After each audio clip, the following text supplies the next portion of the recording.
I've made it here to Andorra, one of the smallest countries of the world, population just 80,000.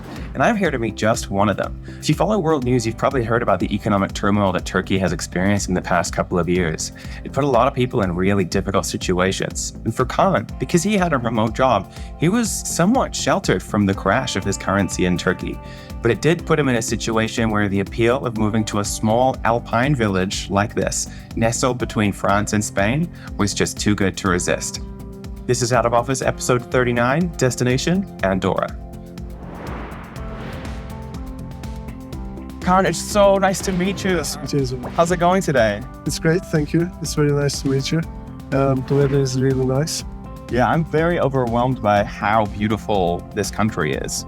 It's amazing. And this is your town, right? Yeah, Ordino is my town. So your house is down there somewhere? Yeah, down this road, a kilometer down. Did you move here alone? No, I moved with my wife and our 2 dogs. Oh my gosh, that must have been expensive to move the dogs, was it? No, actually, I drove here from Turkey. You drove here? Yeah.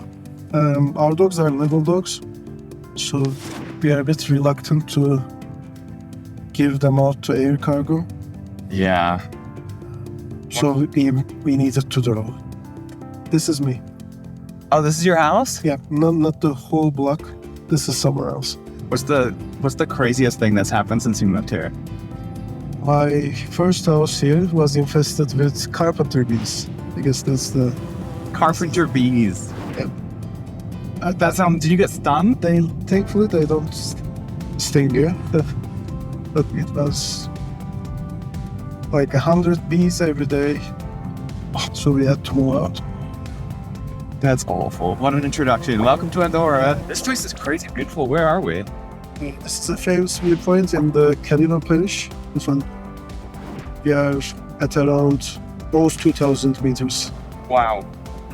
What did your family and friends say when you told them you're moving to Andorra? They asked me why I'm moving to Africa because they mistook it for Angola. Wait, so they'd heard of Angola, but they hadn't heard of Andorra. Yeah, many of them have. Yeah. Do you think you'll be here long term? That's the hope. So, what do you do for a job? I'm the vice president of software engineering at Trilogy. I've been working remotely since 2016.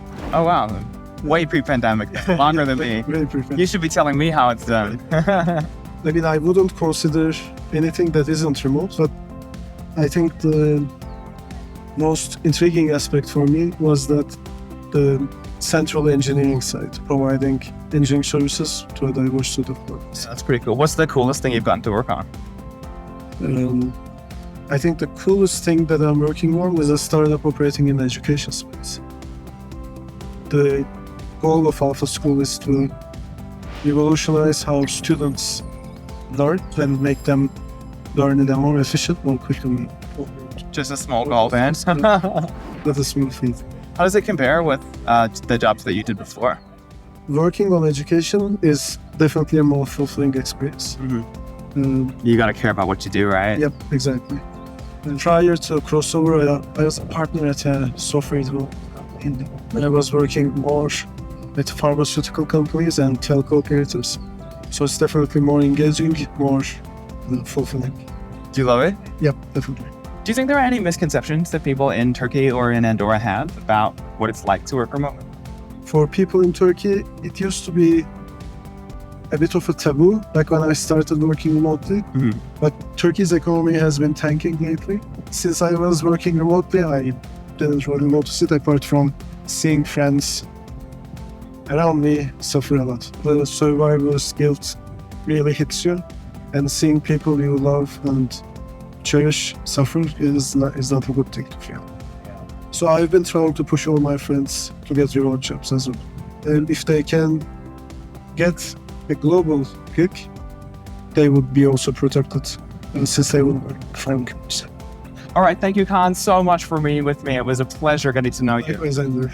Now, bee infestations aside, I would say Kaan and his family seem to be thriving here in Andorra. When I said goodbye to Kaan, 2 things really stuck with me.